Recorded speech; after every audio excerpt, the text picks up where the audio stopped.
आज पूरी दुनिया और भारत देश के लोगों की निगाहें आसमान की तरफ टिकी हुई थीं, क्योंकि कुछ ही घंटों में इंडियन ओरिजिन के एस्ट्रोनॉट शुभांशु शुक्ला और उनके 3 साथी एक्सियोम 4 मिशन को पूरा करके धरती पर वापस लौट रहे थे।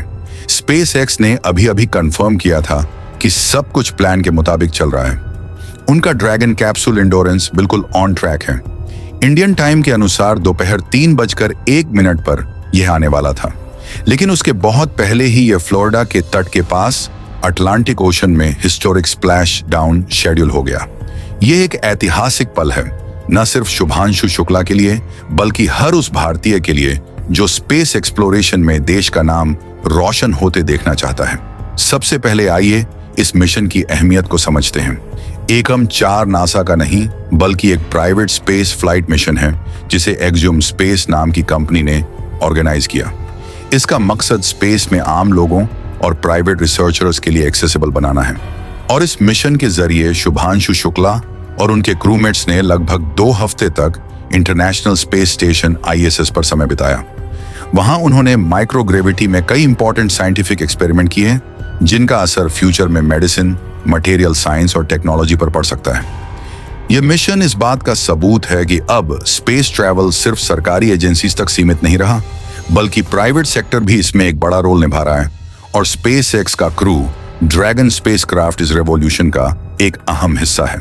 शुभांशु शुक्ला का मिशन क्या था? शुक्ला ने ISS पर अपने टाइम के दौरान की एक्सपेरिमेंट कंडक्ट किए। उनमें से एक स्पेस माइक्रोलेस की स्टडी है, ताकि फूड, ऑक्सीजन और बायोफ्यूल्स प्रोड्यूस करने के लिए उनके पोटेंशियल को समझा जा सके।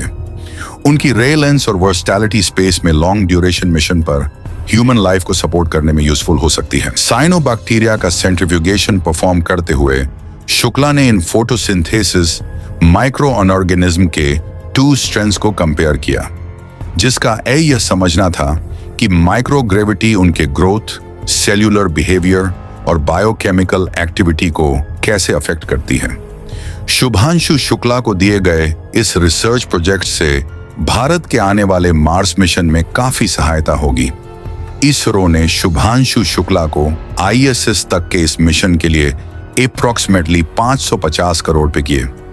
यह एक एक्सपीरियंस है जो स्पेस एजेंसी को अपने human space flight program Gaganyaan की प्लानिंग और एग्जीक्यूशन में हेल्प करेगा, जो 2027 में ऑन ऑर्बिट में जाने के लिए सेट है।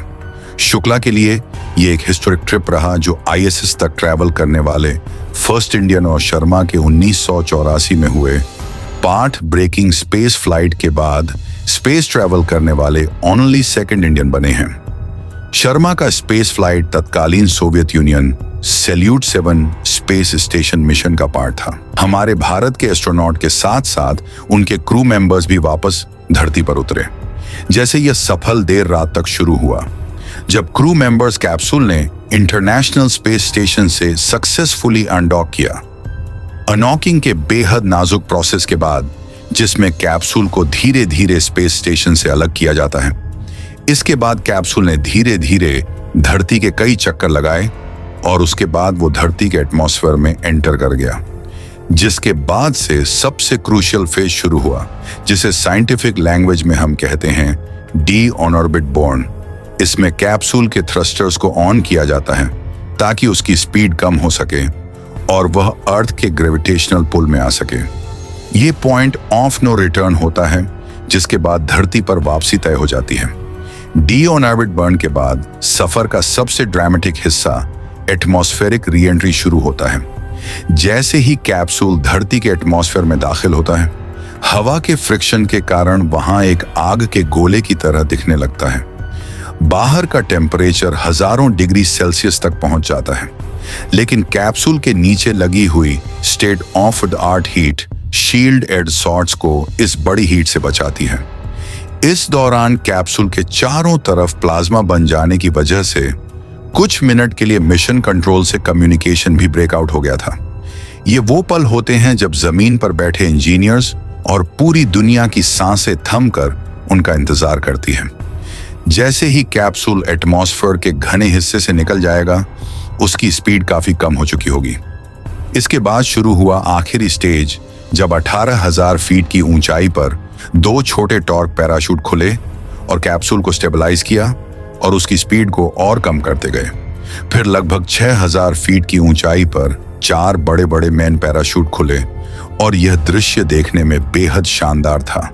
जब एक आग के गोले से निकलकर कैप्सूल इन पैराशूट्स की मदद से आहिस्ता आहिस्ता समुद्र की तरफ बढ़ा। स्पेस एक्ट्स ने कंफर्म किया है कि सभी सिस्टम नॉमिनल और पैराशूट्स डिप्लॉयमेंट सीक्वेंस के लिए सब कुछ तैयार था। और फिर वो पल आया जिसका हम सबको इंतजार था। स्प्लैश डाउन और crew dragon capsule Atlantic ocean के पानी को छू चुका था। इसको स्प्लैश डाउन इसलिए कहते हैं क्योंकि यह एक सॉफ्ट वाटर लैंडिंग होती है।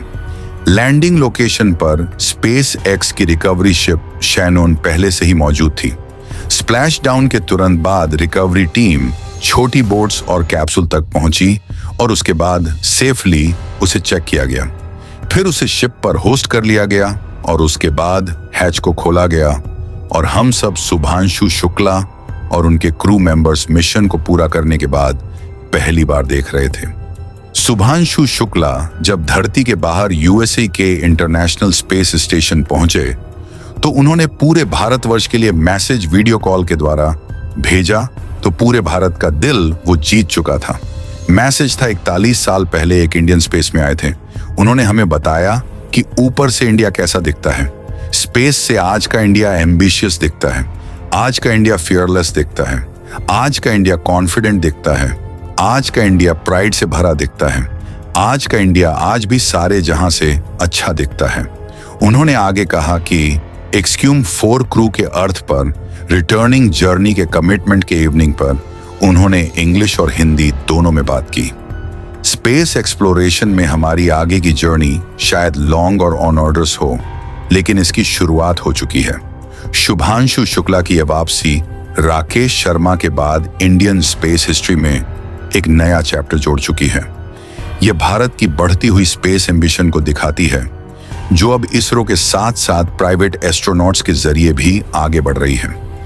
यह पल देश के लाखों युवाओं को साइंस और एक्सप्लोरेशन के फील्ड में आगे बढ़ने के लिए प्रेरित करेगा।